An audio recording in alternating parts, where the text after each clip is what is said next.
Astaghfirullah. Bismillahirrahmanirrahim. Assalamualaikum warahmatullahi wabarakatuh.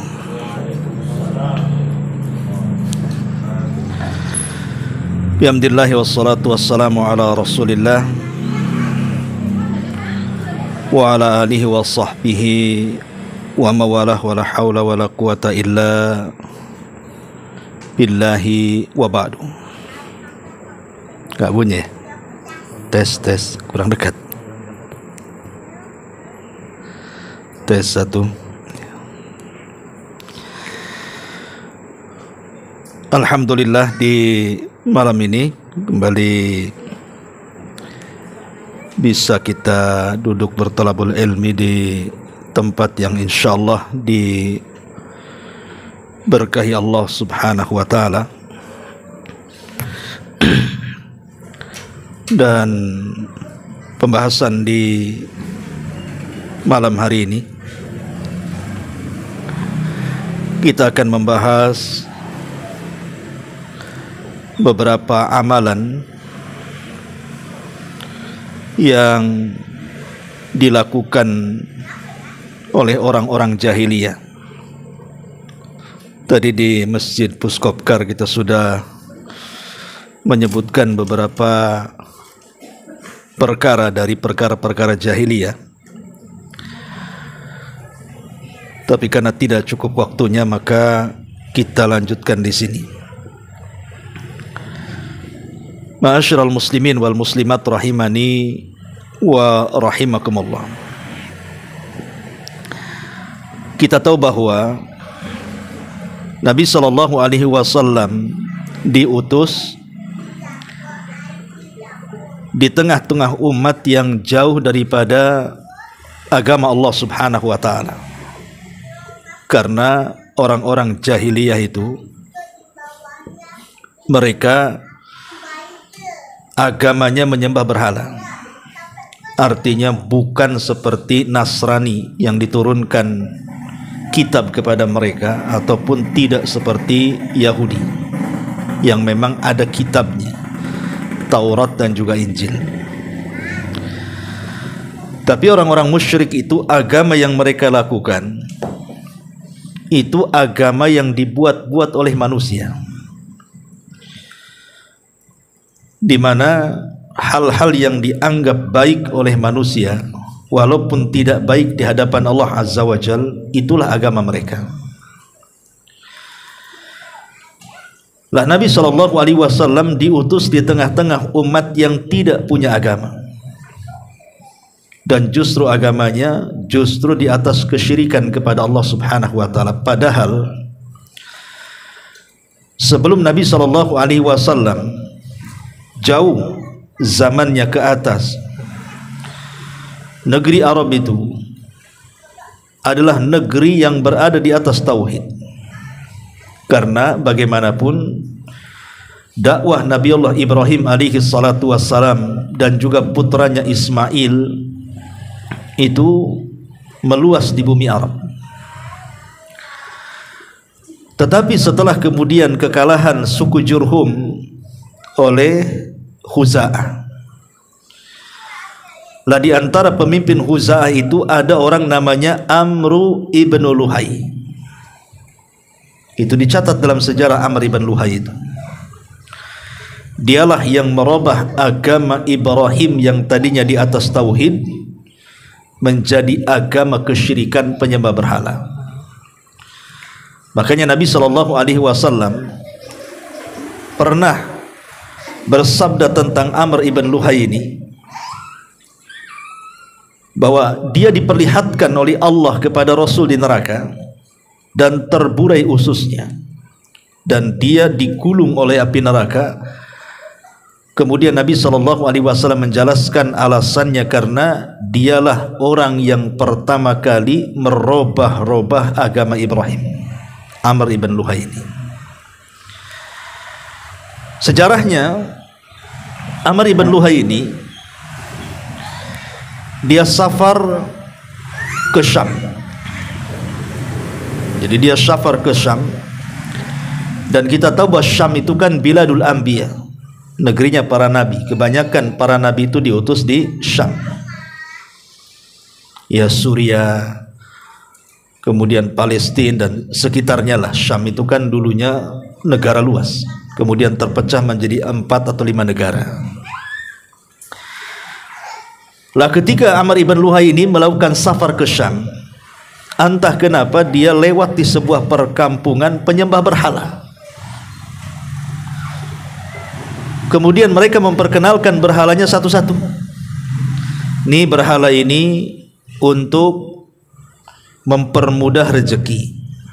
Nih berhala ini untuk ini, sampai kepada ada satu berhala namanya Hubal.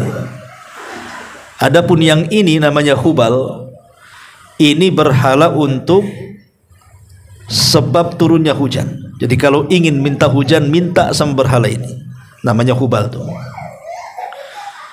Jadi Amr ibn Luhai terpikir, kan Arab ini kan tanahnya tandus, jarang ada hujan, kering kelontang.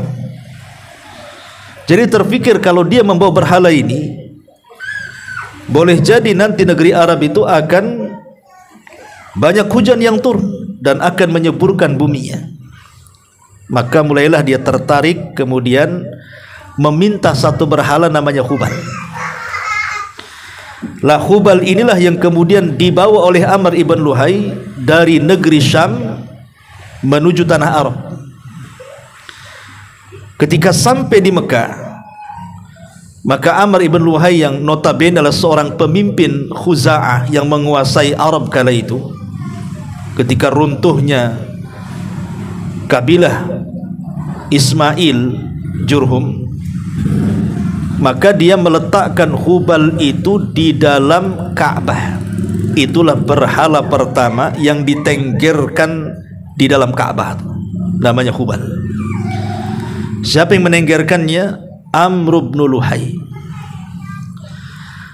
Lah sejak itulah ketika satu berhala mulai bertengger, kemudian Amr ibn Luhai mengajak banyak di antara manusia agar menyembah berhala, maka satu persatu mulailah kemudian banyak perubahan. Mulai ditinggalkan agama tauhid, agama Ibrahim, dan beralih kepada agama berhala. Maka semakin jauh zamannya, maka semakin menyebar di mana-mana sampai ke era Nabi SAW. Manusia masih menyembah berhala. Bahkan lebih parah lagi, karena berhala-berhala yang ada di Mekah itu bukan 1-2. Khalid ibn Walid ketika disuruh Nabi menghancurkan berhala itu, jumlahnya 350 berhala yang ada di sekitar Ka'bah. Belum di tempat-tempat yang lainnya, sekitar Ka'bah saja itu segitu banyak yang dihancurkan. Belum lagi yang di rumah-rumah, belum lagi yang di tempat-tempat yang dikeramatkan. Pokoknya asli Mekah itu dikelilingi berhala di mana-mana.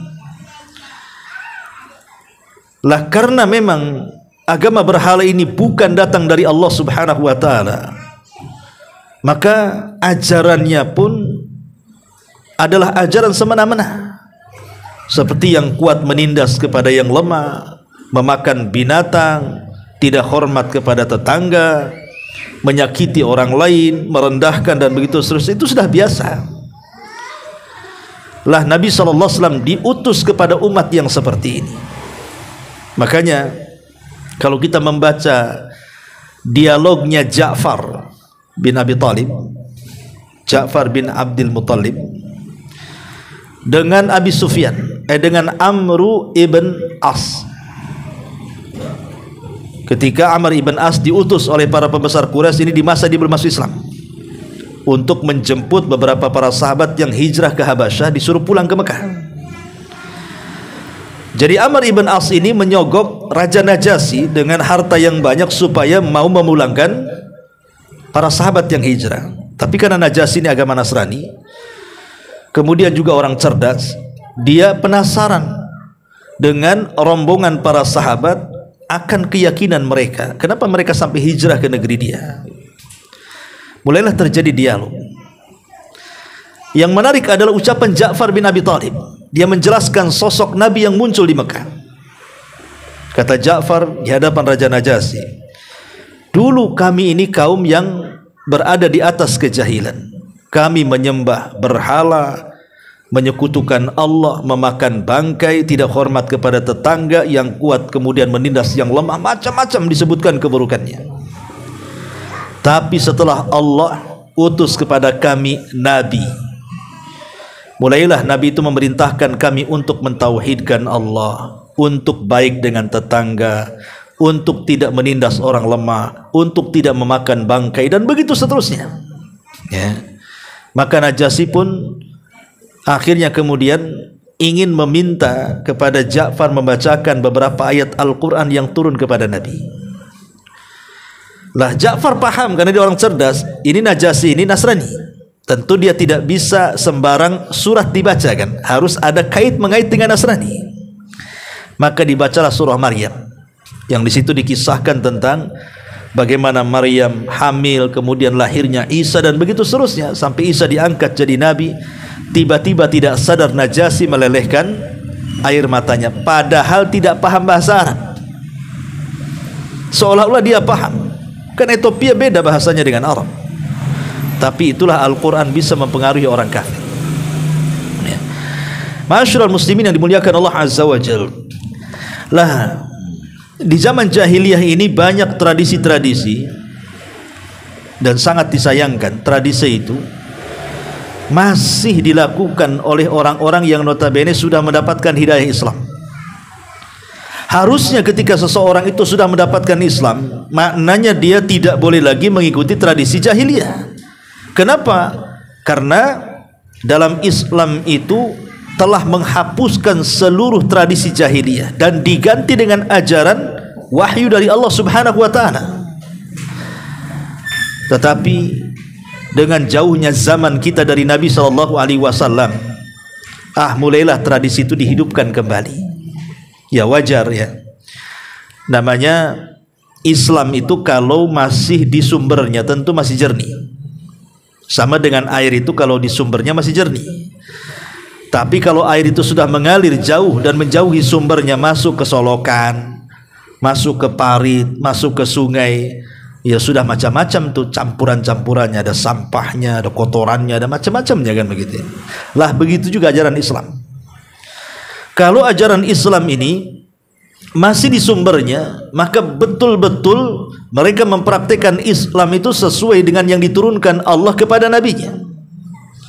Tapi dengan seiringnya waktu, jauhnya kita dari Islam, jauhnya dari nabi, jauhnya dari sahabat, jauhnya dari para tabi'in, jauhnya dari para ulama, maka semakin jauh tradisi-tradisi itu rupanya hidup kembali. Lah apa saja tradisi-tradisi jahiliyah ini? Kita akan bahas walaupun secara singkat. Ma'asyiral muslimin yang dimuliakan Allah Azza wa Jalla, di antara tradisi jahiliyah adalah al-halafu bi ghairillah. Seseorang bersumpah kepada selain Allah. Dalam sebuah hadis Ibnu Umar radhiyallahu anhuma mengatakan, Rasul bersabda, ala man kana halifan fala yahlif illa billah, fakanat Quraisyun tahlifu bi abaiha faqala la tahlifu bi abaikum. Dalam hadis yang dikeluarkan Bukhari Muslim dari hadis Ibnu Umar, Rasul mengatakan, barang siapa yang ingin bersumpah, maka bersumpahlah kepada Allah. Karena dulu orang-orang Quraisy, maksudnya orang-orang jahiliyah, mereka kalau bersumpah itu menggunakan nenek moyang mereka, menggunakan bapak-bapak moyang mereka. Maka Rasul mengatakan, janganlah kalian bersumpah dengan bapak dan moyang kalian. Jadi bersumpah kepada selain Allah Subhanahu wa taala itu sebuah kesyirikan, itu tradisi jahiliyah. Lebih baik kita bersumpah atas nama Allah dalam sebuah kedustaan dibandingkan bersumpah kepada selain Allah dalam sebuah kejujuran. Kenapa? Karena kalau seandainya orang bersumpah atas nama Allah kemudian dia berdusta, itu dosanya hanya dusta saja, dan dusta itu dosa besar. Tapi meskipun dia jujur, kalau bersumpah kepada selain Allah, itu dosanya dosa syirik, dan dosa syirik jauh lebih besar dibandingkan dosa dusta. Karena dosa syirik ini tidak bisa diampuni. Ada yang sampai ke tingkat syirkul akbar. Kalau masuk neraka tidak akan keluar lagi. Ini tradisi jahiliyah. Jangan pernah bersumpah dengan selain Allah Subhanahu wa taala.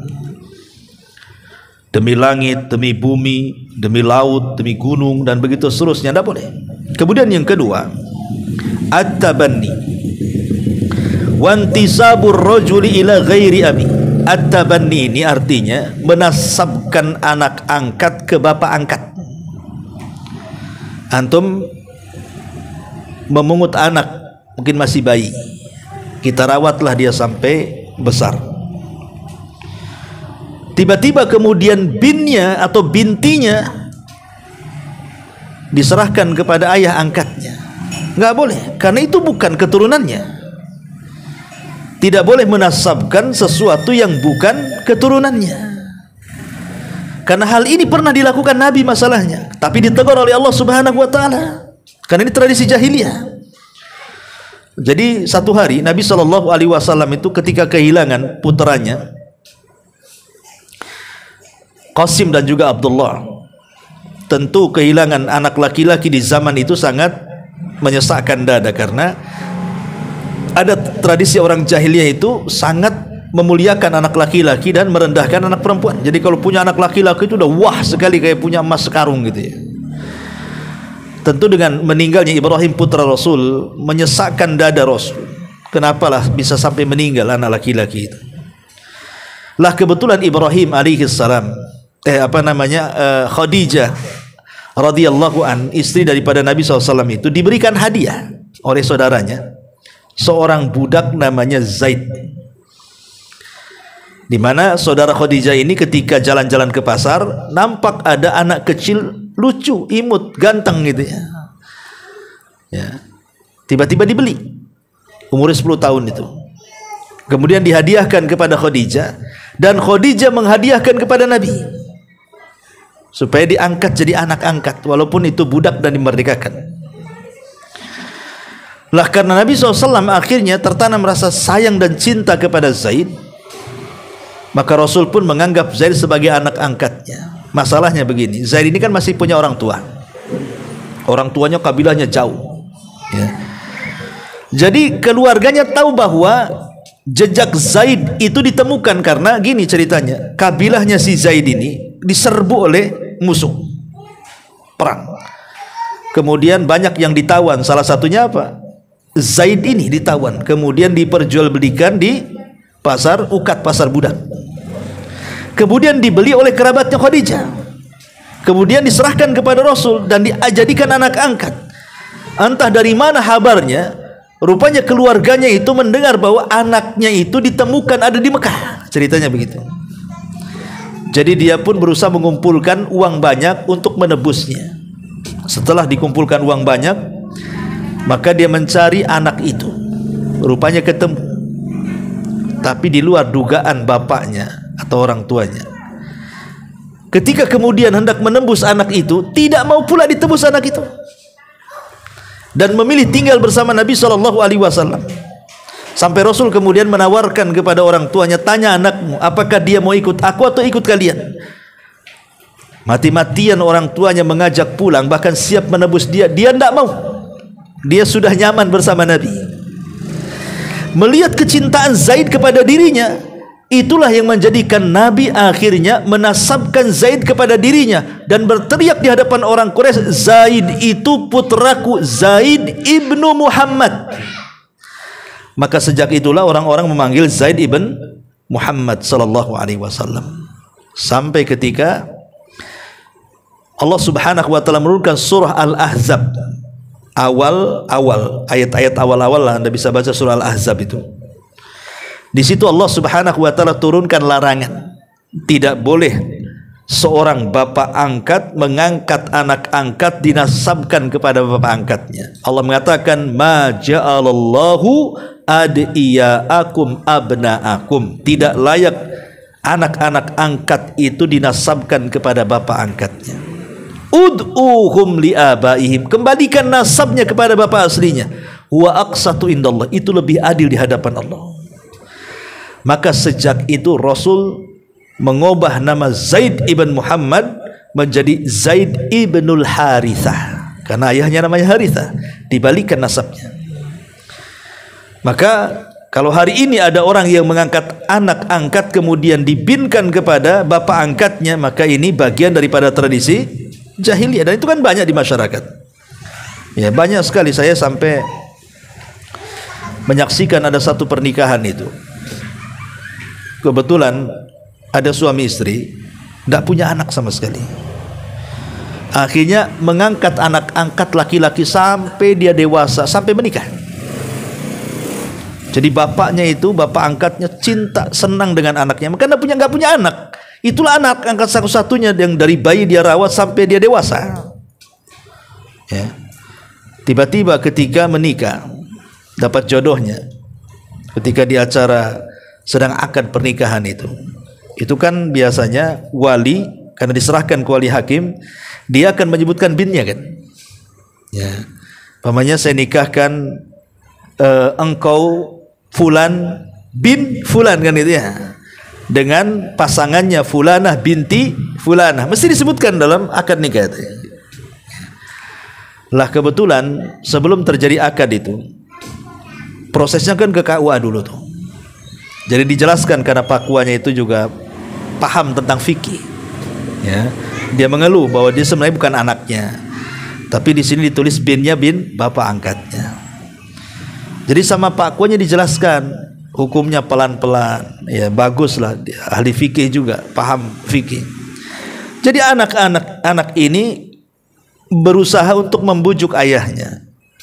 Ya, tolonglah, ini kan momen pernikahan, bahwa ini tidak boleh menasabkan anak angkat ke bapak angkat, nasabkan aja ke bapak aslinya, hanya untuk nikah saja, gitu ceritanya.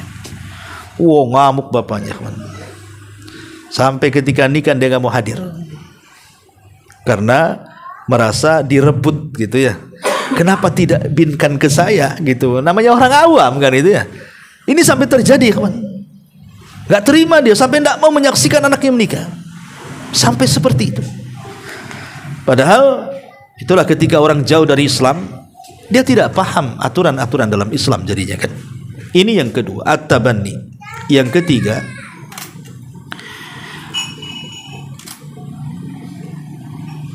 su'udhanni billahi azza wa jal, berburuk sangka dengan Allah subhanahu wa ta'ala.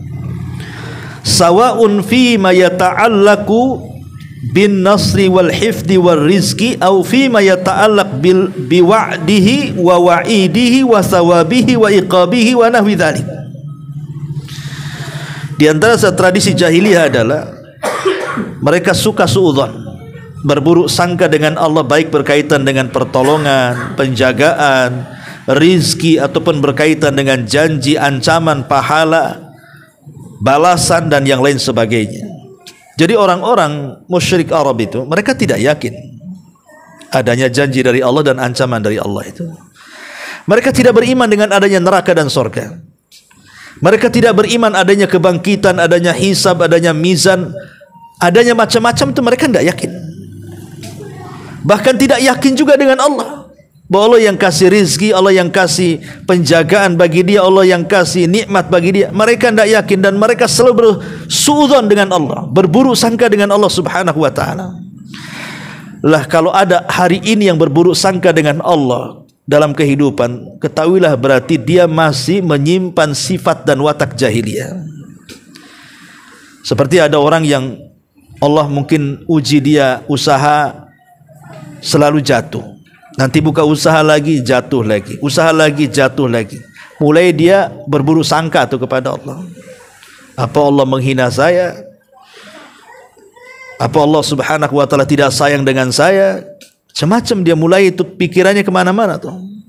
Di mana Allah, di mana pertolongan Allah? Saya sudah sholat, saya sudah ngaji, saya sudah hijrah, tak juga rizki saya naik-naik. Nah, ya kan? Itu kan suudzon namanya. Dia berburuk sangka dengan Allah subhanahu wa ta'ala. Dia tidak paham bahwa terkadang ujian itu boleh jadi dalam rangka menghilangkan dosa-dosanya, boleh jadi dalam rangka mengangkat derajatnya, boleh jadi dalam rangka hikmah Rabbani yang ia tidak tahu hikmahnya apa. Harusnya dia seperti itu. Jangan suudzon dengan Allah, berburuk sangka dengan Allah. Itu tradisi jahiliyah tuh, berburuk sangka dengan Allah.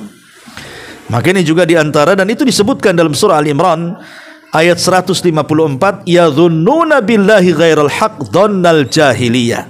Mereka menyangka dengan Allah dengan prasangka yang tidak benar, seperti prasangka orang-orang jahiliyah terhadap Allah Subhanahu wa taala.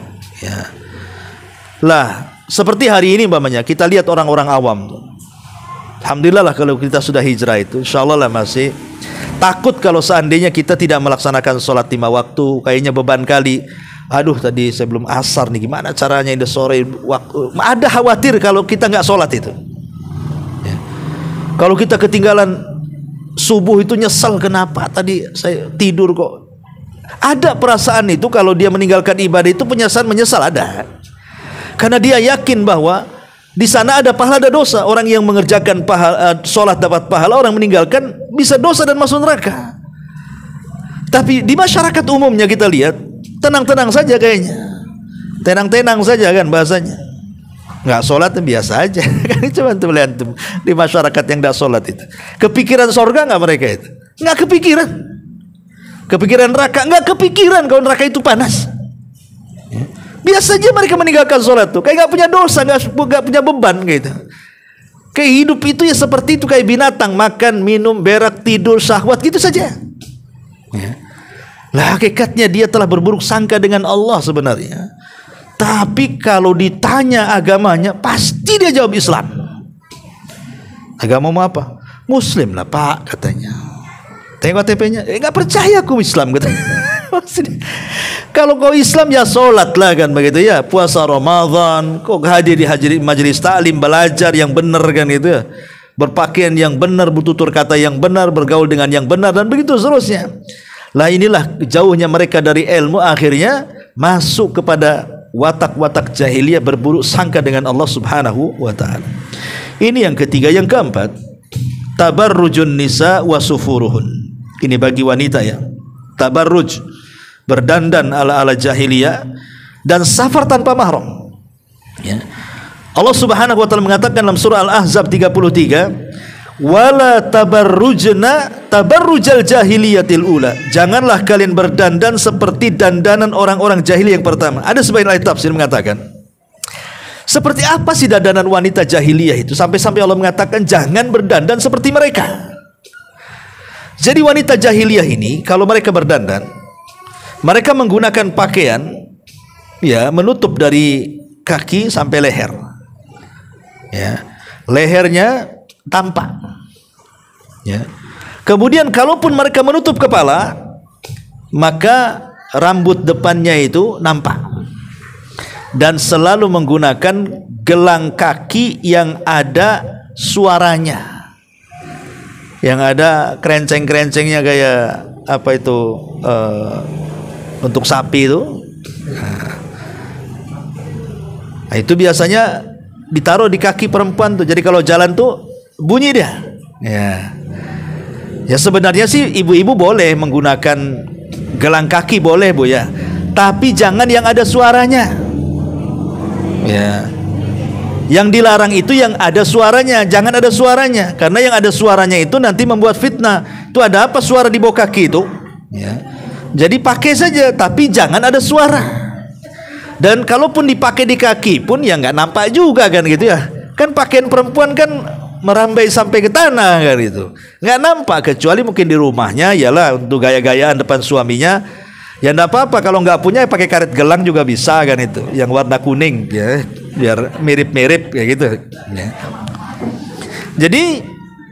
Jadi orang-orang jahiliyah itu mereka menampakkan leher, menampakkan rambut, dan menampakkan gelang kaki yang ada suaranya.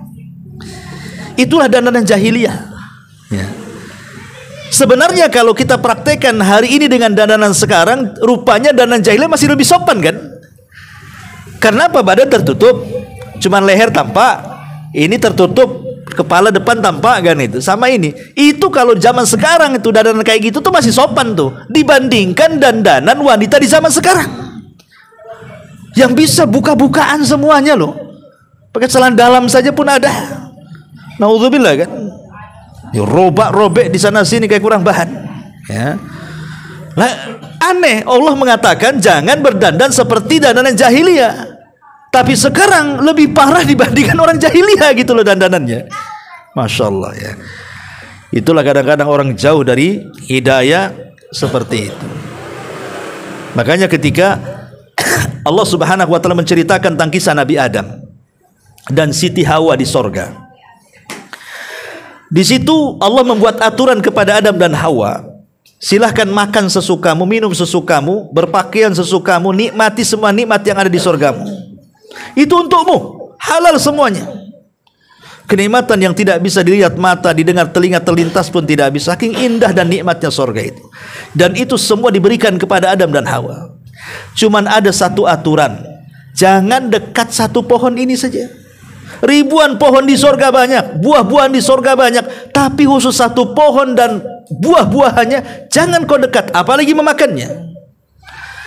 Tapi manusia itu kan ada hawa nafsunya, sifat penasarannya ada. Kenapa aku dilarang makan buah yang satu itu? Yang lain boleh, kenapa itu tidak? Ditambah-tambah setan pula ngasih was-was. Kemudian menasihati Adam. Kemudian memberikan alasan dengan dusta, wahai Adam, kenapa Allah larang kau makan buah itu? Sebenarnya alasannya cuma dua. Kalau kau makan nanti kau jadi malaikat, atau kalau kau makan kau akan kekal. Oh gitu ya? Berarti saya akan mati di sini. Padahal saya ingin hidup. Akhirnya kemudian dia berpikir, betul juga kata iblis ini. Kalau saya makan itu saya kekal, berarti saya akan mendapatkan kenikmatan seutuhnya dan selamanya. Dia lupa dengan larangan Allah. Akhirnya dimakanlah buah itu. Setelah dimakan buah itu, apa yang terjadi? Seluruh pakaian Adam dan Hawa terlepas dari badannya. Tidak ada satu helai pakaian sutra. Kan pakaian surga kan sutra tuh, berlapis-lapis. Tidak ada satupun pakaian yang melekat di Adam. Setelah Adam memakan buah larangan, maka Allah Subhanahu wa taala kemudian lepas seluruh pakaiannya. Tersingkap auratnya baik Adam dan Hawa. Akhirnya Adam melihat auratnya Hawa, Hawa melihat auratnya Adam, malu dua-duanya, akhirnya saling menjauh. Ulama mengatakan, ketika manusia itu makin banyak melakukan dosa, maka dia makin berani membuka auratnya.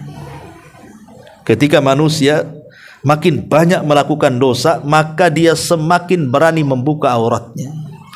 Lihat wanita-wanita yang membuka-buka aurat sampai kemudian buka-bukaan. Bukan membuka saja, buka-bukaan, terbuka semuanya.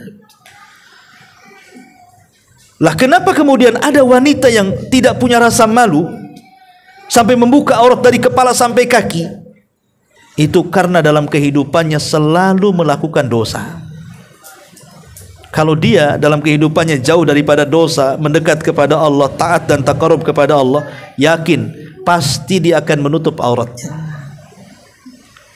Masyarul muslimin wal muslimat rahimani wa rahimakumullah. Ini di antara tradisi jahiliyah, bahkan di zaman sekarang bukan jahiliyah lagi, sejahiliyah-jahiliyahnya jahiliyah. Lebih jahiliyah lagi orang jahiliyah. Naudzubillah. Ya. Kemudian juga di antara amal jahiliyah adalah ityanul kuhan wa su'aluhum. Datang kepada dukun, bertanya-tanya kepada mereka. Ini tradisi jahiliyah nih. Maka disebutkan oleh Muawiyah ibni Al-Hakam As-Sulami radhiyallahu an, dia mengatakan, ya Rasulullah, umurun kunna nasna'uha fil jahiliyah. Rasul, ini Muawiyah ini sudah masuk Islam, cuma dia mengatakan, Rasul, ada beberapa perkara dulu di masa jahiliyah kami selalu melakukannya. Kemudian dia mengatakan, kunna na'til kuhan, kami biasa datang ke dukun. Maka Rasul mengatakan, fala ta'tul kuhan, sekarang kau sudah Islam, jangan datang lagi kau ke dukun. Artinya bahwa orang yang datang ke dukun atau orang yang jadi dukunnya, ya, kecuali nama saja nggak masalah, Dedi dukun umpamanya, itu kan bukan dukun, Dedi namanya kan, nah, tapi kan bukan dukun, ya itu nama saja kan. Maksudnya di sini dukun yang memang menyembah setan, entah dukun sihir dan santet, entah dukun ramal, ataukah dukun obat-obatan dan begitu seterusnya, kalau prakteknya menggunakan bantuan dari jin dan syaitan, maka dia dukun di atas kesyirikan.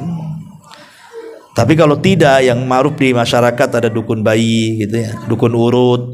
Ya kalau dia memang betul-betul ngurut, bukan pakai mantra, bukan memindahkan penyakit ke ayam gitu ya. Kan ada tuh tukang urut bilang kepada yang diurutnya, "Bapak ingin sembuh penyakitnya," katanya. "Ya ingin sembuh lah. Mau nggak besok saya urut lagi, saya akan bawakan ayam," gitu. "Untuk apa ayam dibawa, Pak?" "Saya pindahkan penyakit Bapak ke ayam." Kan zalim. Ayam yang sehat-sehat jadi sakit jadinya. Ada itu dukun namanya. Ya. Tapi ada juga yang sok-sokan kan, tukang urut sok-sokan baca mantra. Antum pernah itu mengalami nggak dengan datangkan tukang urut, tiba-tiba di waswes gitu kan? Antum nggak dengar baca apa orang ini? Habis itu diurut kan gitu. Antum kalau datangkan tukang urut kayak gini, antum tanya, "Pak, waswes itu ngomong apa?" Harus jelas tuh doanya. Ya, karena dalam Islam itu kan jelas doanya kan. Entah dia baca Al-Fatihah umpamanya, enggak masalah, karena Al-Fatihah kan surat ruqyah. Atau baca qul a'udzu birabbin nas, qul a'udzu falaq, jelas. Atau doa-doa Rasul, Allahumma rabban nas adhibil ba'si ashfi anta syafi la syifa illa syifauka syifaan la yughadiru saqama, atau apalah doa-doa yang memang untuk kesembuhan gitu.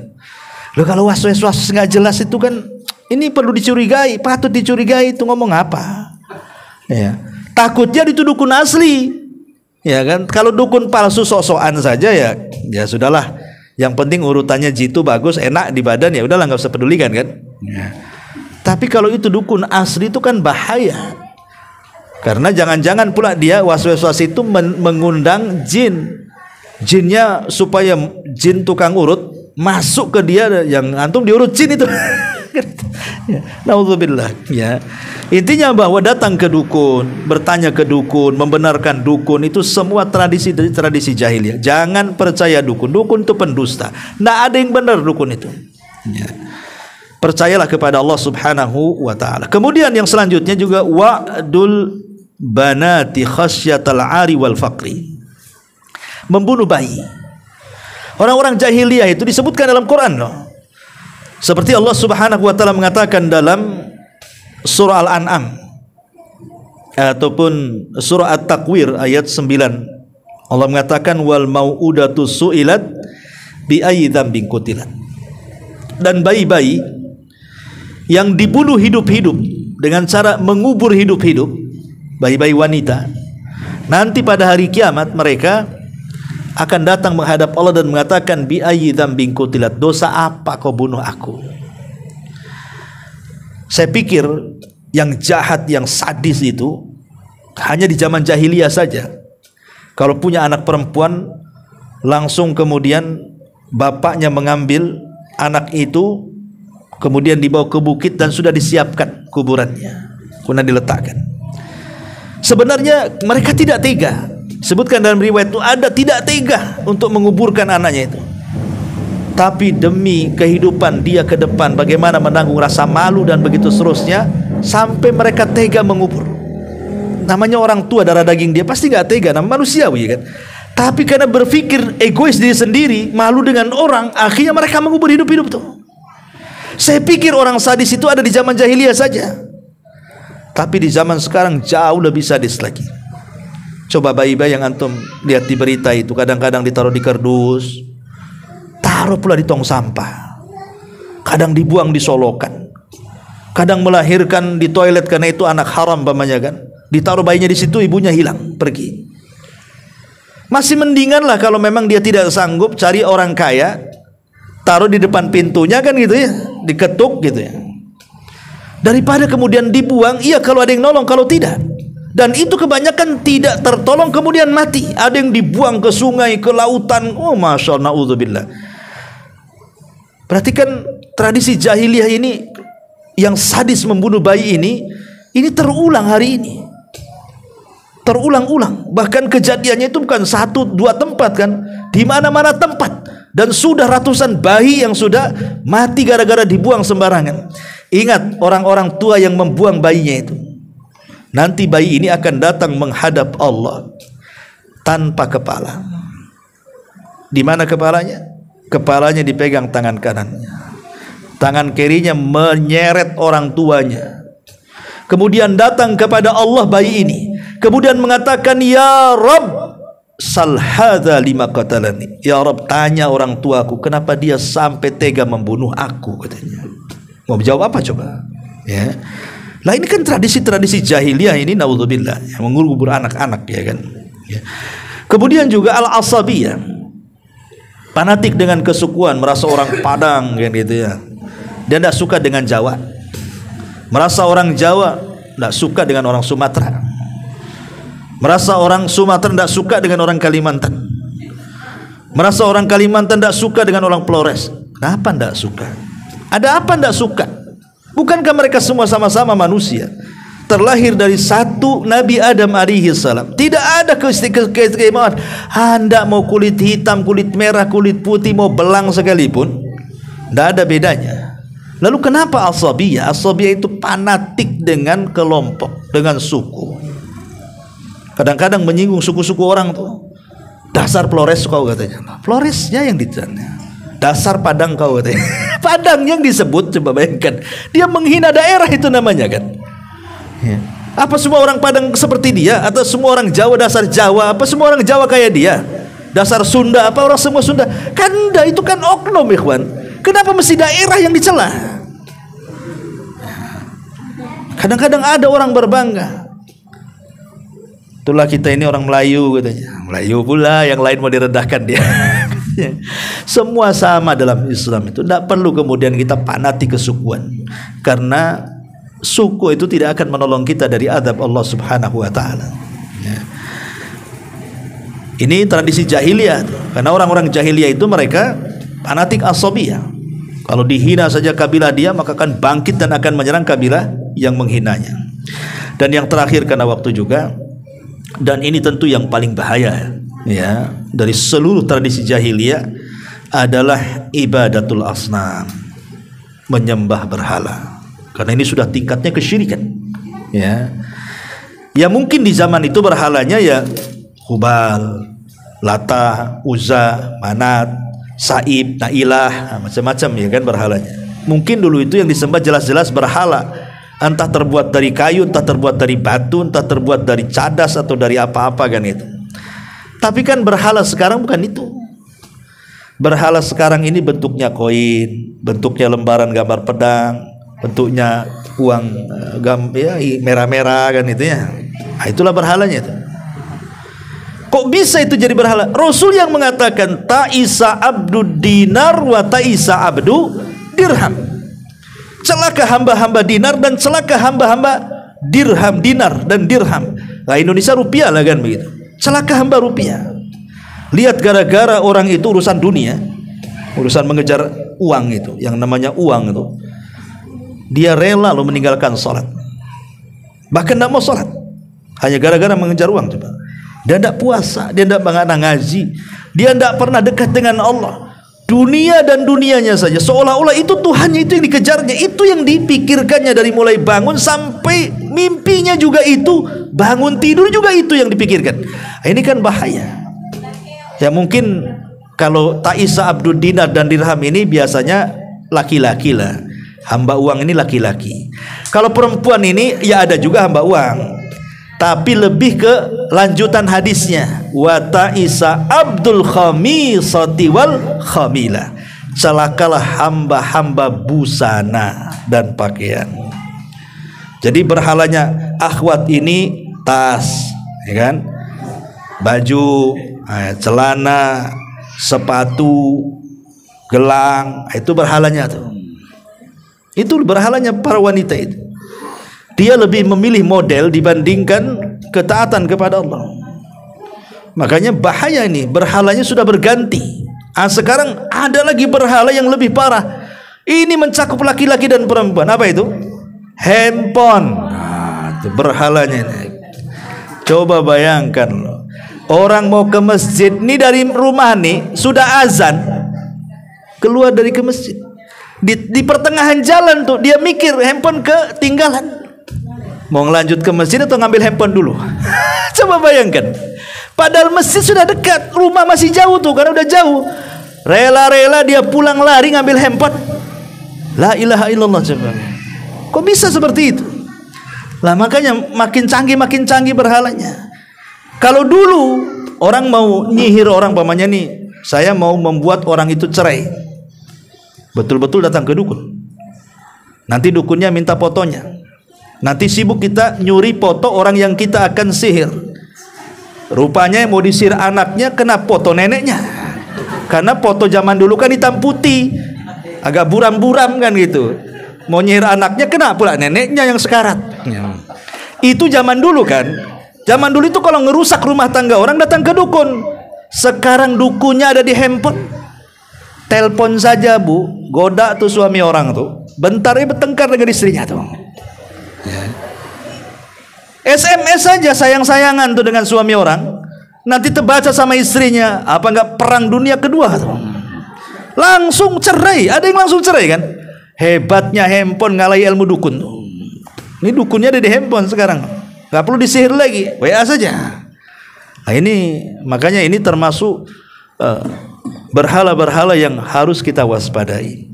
Wallahu alam. Ini mana sudah jam 9 ya, di antara tradisi jahiliyah yang harus kita tinggalkan. Subhanakallahumma bihamdika asyhadu an la ilaha illa anta astaghfiruka wa atubu ilaik. Allahu ta'ala alam. Assalamualaikum.